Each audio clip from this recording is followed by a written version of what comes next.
நம்ம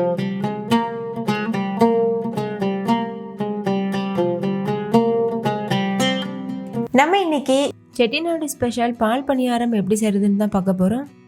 இது ரொம்பவே டேஸ்டியாக இருக்கும். இதை நீங்கள் காலையில் பிரேக்ஃபாஸ்ட்டாகவும் சாப்பிட்லாம், இல்லை ஸ்நாக்ஸாக கூட சாப்பிட்லாம். ரொம்ப ஹெல்த்தியான ஸ்நாக்காகவும் இருக்கும். ஹாய் ஃப்ரெண்ட்ஸ், என் பேர் Abhi. Welcome to Indian recipes Tamil. வீடியோக்குள்ளே போகிறதுக்கு முன்னாடி நம்ம சேனல் இந்தியன் ரெசிபீஸ் தமிழை சப்ஸ்கிரைப் பண்ணிக்கோங்க. கூடவே இருக்க பெல் சிம்பலையும் கிளிக் பண்ணிக்கோங்க.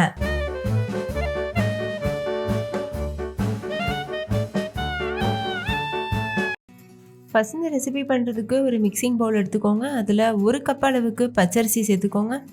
நீங்கள் பச்சரிசிக்கு பதிலாக புழுங்கரிசி கூட சேர்க்கலாம். சேர்த்துட்டு இது கூடவே ஒரு கப் அளவுக்கு உளுந்து சேர்த்துக்கோங்க. முழு உளுந்து தான் சேர்க்கணும். எந்த கப்பில் அரிசி எடுக்கிறீங்களோ அதே கப்பில் ஒரு கப் அளவு உளுந்து சேர்த்துக்கோங்க, கரெக்டாக இருக்கும். இப்போ தண்ணி சேர்த்துட்டு 2-3 டைம் இதை நல்லா வாஷ் பண்ணிக்கோங்க. நீங்கள் இந்த ரெசிபிக்கு மெஷரிங் கப் தான் யூஸ் பண்ணணும்னு இல்லை, வீட்டில் இருக்கக்கூடிய கிளாஸ் இல்லைனா கிண்ணம் கூட யூஸ் பண்ணிக்கலாம்.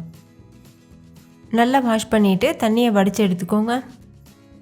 2-3 டைம் நல்லா வாஷ் பண்ணிடுங்க, அப்போ தான் கரெக்டாக இருக்கும். இப்போ தண்ணி சேர்த்துட்டு ஒரு 4 மணி நேரம் அப்படியே ஊற வச்சுருங்க. 4 மணி நேரத்துக்கு அப்புறமா நம்ம இதை மிக்ஸி ஜாருக்கு மாற்றிக்கலாம். இப்போ 4 மணி நேரம் ஆகியிருக்கு, அரிசி நல்லா ஊறியிருக்கு. தண்ணியை வடிச்சிட்டு இது போல் மிக்ஸி ஜாருக்கு சேர்த்துக்கோங்க. நீங்கள் அதிகமாக செய்கிறீங்கன்னா பெரிய மிக்ஸி ஜார் யூஸ் பண்ணிக்கோங்க. இது கூட ஒரு டீஸ்பூன் உப்பு சேர்த்துட்டு தேவையான அளவு தண்ணி சேர்த்து ஃபைன் பேஸ்ட்டாக அரைச்சி எடுத்துக்கோங்க. எந்தளவு முடியுமோ அந்தளவுக்கு நல்லா நைஸாக அரைச்சிடுங்க. அரைச்ச மாவை இது போல் ஒரு பாத்திரத்துக்கு மாற்றிடுங்க. இப்போ இது ஒரு உரமாக இருக்கட்டும். அடுத்து நம்ம இதுக்கு தேங்காய் பால் ரெடி பண்ணணும். அதுக்கு ஒரு முழு தேங்காயை சின்ன சின்ன சில்லாக கட் பண்ணி இது போல் சேர்த்துக்கோங்க ஒரு மிக்ஸி ஜாரில். இது கூட ஏலக்காய் தூள் இருந்ததுன்னா அதை சேர்த்துக்கோங்க. அப்படி இல்லைன்னா 2-3 ஏலக்காவை நசுக்கிட்டு கூட நீங்கள் சேர்த்துக்கலாம். கொஞ்சமாக தண்ணி சேர்த்துட்டு ஒரு டீஸ்பூன் ஏலக்காய் தூள் சேர்த்து ஃபைன் பேஸ்ட்டாக அரைச்சி எடுத்துக்கோங்க. இப்போ இதை நம்ம ஒரு சன்னியில் வடிகட்டிடலாம். நல்லா பிழிஞ்சு விட்டு வடிகட்டிக்கோங்க. அரைக்கும்போது எந்த அளவுக்கு தேவைப்படுதோ தண்ணி அந்தளவுக்கு நீங்கள் சேர்த்துக்கலாம். நான் ஒரு கப் அளவுக்கு தண்ணி சேர்த்து நல்லா நைஸாக அரைச்சி எடுத்துருக்கேன். இந்த மாதிரி நல்லா பிழிஞ்சிட்டு இந்த சக்கையை தூக்கி போட்டுற வேண்டாம். அதே மிக்ஸி ஜாரில் சேர்த்துட்டு மறுபடியும் ஒரு கப் தண்ணி சேர்த்து அரைச்சிட்டு மறுபடிக்கும் நம்ம பிழிஞ்சு எடுக்க போகிறோம். தேங்காய் பால் கொஞ்சம் நிறையவே நம்ம பண்ணிக்கணும், அப்போ தான் டேஸ்டியாக இருக்கும் பால் பணியாரம் சாப்பிட்றதுக்கு. இப்போது நம்ம எடுத்த சக்கையிலேருந்து மறுபடிக்கும் தண்ணி ஊற்றி அரைச்சிட்டு அதையும் நம்ம வடிகட்டிக்கலாம். ஸ்டார்டிங்கில் எடுக்கிற பால் நல்லா கெட்டியாக இருக்கும். இப்படி 2வது எடுக்கிற பால் கொஞ்சம் தண்ணியாக தான் இருக்கும். இதுக்கு மேலே நம்ம தண்ணி சேர்த்து அரைக்க வேண்டாம். இந்த சக்கையை நம்ம தூக்கி போட்டுடலாம். இப்போ எல்லா சக்கையும் நல்லா பிழிஞ்சு எடுத்தாச்சு. தேங்காய் பாலும் ரெடி ஆயிடுச்சு.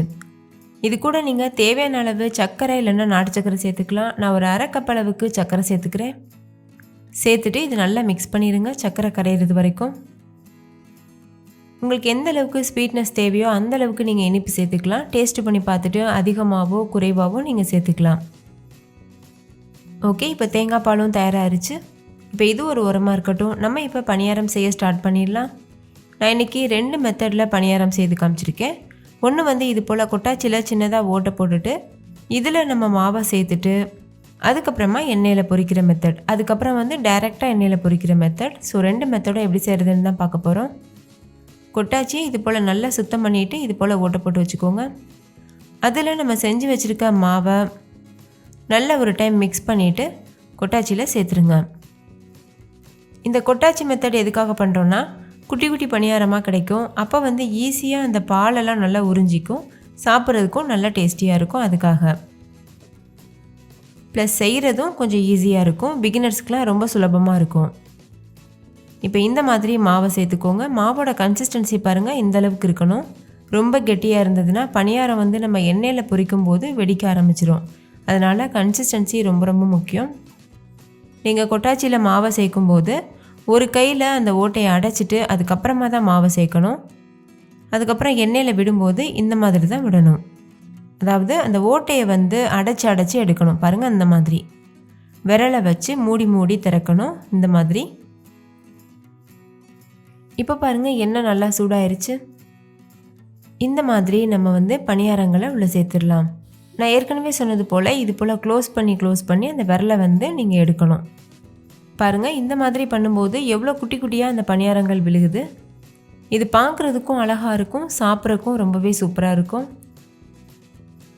நீங்கள் வந்து பிகினராக இருந்தீங்கன்னா கண்டிப்பாக இந்த மெத்தட் உங்களுக்கு யூஸ்ஃபுல்லாக இருக்கும். கையில் எடுத்து டைரெக்டாக விடுறதை விட இது ரொம்பவே ஈஸியாக இருக்கும். எல்லா பணியாரங்களும் உள்ளே சேர்த்ததுக்கப்புறமா ஸ்டவ்வை மீடியம் ஃப்ளேம்லேயே வச்சுட்டு இந்த மாதிரி 2 பக்கம் திருப்பி விட்டு அந்த எண்ணெயோடைய சலசலப்பு தன்மையெல்லாம் அடங்குறது வரைக்கும் வெயிட் பண்ணுங்கள். அதுக்கப்புறமா நீங்கள் எண்ணெயிலேருந்து வெளியில் எடுத்துடலாம். பாருங்கள், எவ்வளோ சூப்பராக அந்த பணியாரங்கள் தயாராக இருக்குது.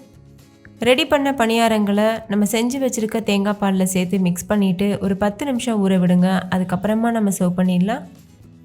ஓகே, இப்போ செகண்ட் மெத்தட் எப்படி செய்கிறதுன்னு பார்க்கலாம். கையில் மாவை கொஞ்சமாக எடுத்து பாருங்கள், இந்த மாதிரி விடணும். ஸ்டவ் வந்து மீடியம் ஃப்ளேம்லேயே வச்சுக்கோங்க. பாருங்கள், இந்த பணியாரங்கள் தானாகவே மேலெலும்பி வர ஆரம்பிக்குது. 2 பக்கம் திருப்பி விட்டு நான் ஏற்கனவே சொன்னது போல் எண்ணெயோடைய அந்த பபிள்ஸ்லாம் அடங்கினதுக்கப்புறம் நீங்கள் வெளியில் எடுத்துடலாம். ஆனால் பணியாரத்தோட கலர் வந்து சேஞ்ச் ஆகாமல் பார்த்துக்கோங்க. நல்ல ஒரு வெள்ளை கலரில் இருந்தால் தான் பார்க்குறதுக்கும் ரொம்ப அழகாக இருக்கும். இப்போ பாருங்கள், எண்ணெயோட சலசலப்பு தன்மையெல்லாம் அடங்கிட்டு பணியாரம் முழுமையாக தயாராகிருச்சு. இப்போ இதை வெளியில் எடுத்துகிட்டு நம்ம ஏற்கனவே ரெடி பண்ணி வச்சுருக்க தேங்காய் பாலில் சேர்த்துட்டு 10 நிமிஷம் ஊற வச்சுட்டு நம்ம சர்வ் பண்ணலாம். இதே மாதிரி மீதி இருக்க எல்லா பணியாரங்களும் பொரிச்சிட்டு அந்த தேங்காய் பாலில் சேர்த்துருங்க. இது எந்த அளவுக்கு நல்லா ஊறிட்டு அந்த தேங்காய் பால் நல்லா உறிஞ்சி இருக்கோ அப்போ தான் சாப்பிட்றதுக்கு நல்லா டேஸ்டியாக இருக்கும். அதனால் சர்வ் பண்ணும்போது நல்லா ஊறி இருக்கான்னு பார்த்துட்டு அதுக்கப்புறமா நீங்கள் சர்வ் பண்ணுங்கள். ஒருவேளை 10 நிமிஷத்துக்கு அப்புறமா அது நல்லா ஊறாமல் இருந்ததுன்னா எக்ஸ்ட்ரா ஒரு 10-20 நிமிஷம் நீங்கள் வந்து ஊற வச்சுக்கோங்க.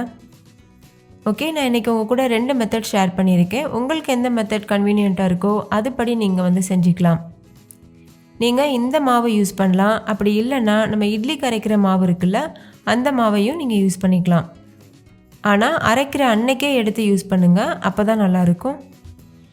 இல்லை 2-3 நாள் அதுக்கப்புறம் கழித்து நீங்கள் யூஸ் பண்ணிங்கன்னா அந்த பணியாரம் அதிகமாக எண்ணெய் குடிக்க ஆரம்பிச்சிடும்.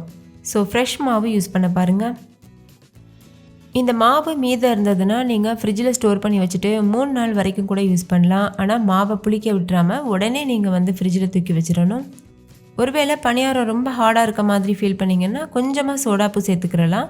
ஆனால் நான் சொன்ன மெத்தடில் செய்யும்போது சோடாப்பூ சேர்க்காமவே நல்ல சாஃப்டான பணியாரம் கிடைக்கும். ஓகே, இப்போ பாருங்கள், ரொம்ப டேஸ்டியான செட்டிநாடு ஸ்பெஷல் பால் பணியாரம் சூப்பராக தயாராகிருச்சு. நீங்களும் கண்டிப்பாக ட்ரை பண்ணி பாருங்கள். ரொம்ப ரொம்ப டேஸ்டியாக இருக்கும். குட்டீஸ்லேருந்து பெரியவங்க வரைக்கும் விருப்பப்பட்டு சாப்பிடுவாங்க. இதை இந்த தேங்காய் பால் கூட சேர்த்து சாப்பிடும்போது தான் டேஸ்ட் ரொம்பவே சூப்பராக இருக்கும். ஸோ கண்டிப்பாக நீங்களும் வீட்டில் ட்ரை பண்ணி பாருங்கள். ஓகே ஃப்ரெண்ட்ஸ், இந்த பணியாரம் எல்லாருக்கும் ரொம்ப பிடிச்சிருந்துச்சுல? பிடிச்சிருந்தா லைக் பண்ணுங்கள், உங்கள் ஃப்ரெண்ட்ஸ் கூடயும் ஷேர் பண்ணுங்கள். நீங்களும் வீட்டில் செஞ்சு பார்த்துட்டு டேஸ்ட் எப்படி இருந்ததுன்னு கமெண்ட்டில் சொல்லுங்கள். தேங்க்யூ, பாய்.